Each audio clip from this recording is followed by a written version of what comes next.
الساعة دلوقتي داخلة على 9:30 وانا عندي امتحان الساعة 2 الظهر. اللي عملته ان انا رصيت المنهج وتفاصيله وعناوينه في ورقتين، وان شاء الله ألمه او اراجعه، انا مذاكراه قبل كده.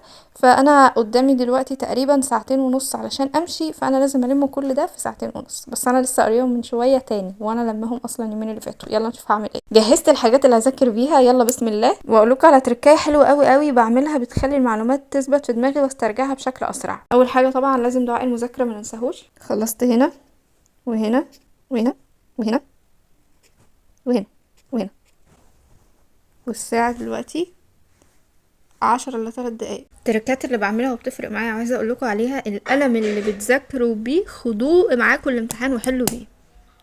ما تسألونيش ليه وازاي، اقسم بالله ما اعرف، بس انا جربتها وبجد بحس انه كأني انا دلوقتي قاعدة قدام الكتاب وفي دماغي المعلومات بسرعة. والله العظيم ومن غير مبالغة انا بحس ان القلم نفسه فاكر هو كتب ايه وانا بذاكر.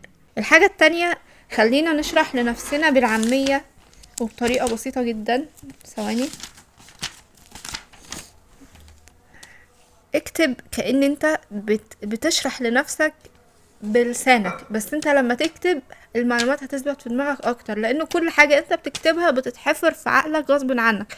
ولو تعرف كمان تقول لنفسك افيهات وانت بتذاكر فحبذا، يعني هتبقى حاجة جميلة قوي. تعمل ايه بعد كده؟ هتلم الإجابة اللي بتبقى في 50 سطر، انت هتلمها في كام كلمة او في كام سطر صغيرين تلم فيهم الكلام كله، وما تكتبش الجمل كاملة وانت بتذاكر. يعني انت بتعمل ايه؟ انت بتنقل الكتاب في الورقة.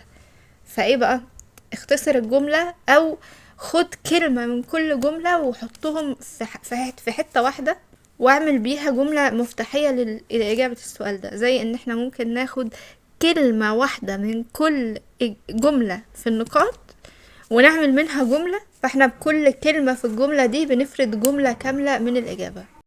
عايش. بصوا خلصت لحد هنا، مش حابة بقى اظلل كل دول عشان ما نضيعش وقت. اهو لحد هنا خلصت، فاضل لي بقى ايه؟ دول. خلصت لحد هنا الحمد لله، لازم نعمتي تتم الصالحات. الحمد لله خلصت الباقي، ودلوقتي هلبس بقى وهنزل. مش عارفه الساعه كام. واو، انا كنت عامله حسابي اني هخلص على 12. جيت الحمد لله الحمد لله، مر مرور الكرام وكان حلو قوي. بس في حاجه بقى انا اكتشفتها بعد ما طلعت من الامتحان. المنهج يا صحابي مش كله جاي في الامتحان. احنا بيتهيأ لنا اننا ناسيين واحنا بنراجع في دماغنا. ده مش لاننا ناسيين، ده لاننا بنحاول نسترجع كل حاجه ذاكرناها في نفس الوقت. لكن الامتحان كله على بعضه كده بيبقى جزء بس من اللي احنا ذاكرناه. فلو احنا مذاكرين كويس، بمجرد ما نشوف السؤال قدامنا دماغنا هيسترجع بشكل تلقائي اللي هو ذاكره في الجزئيه دي. هو ده اللي انا كنت اكتشفته وحبيت اقوله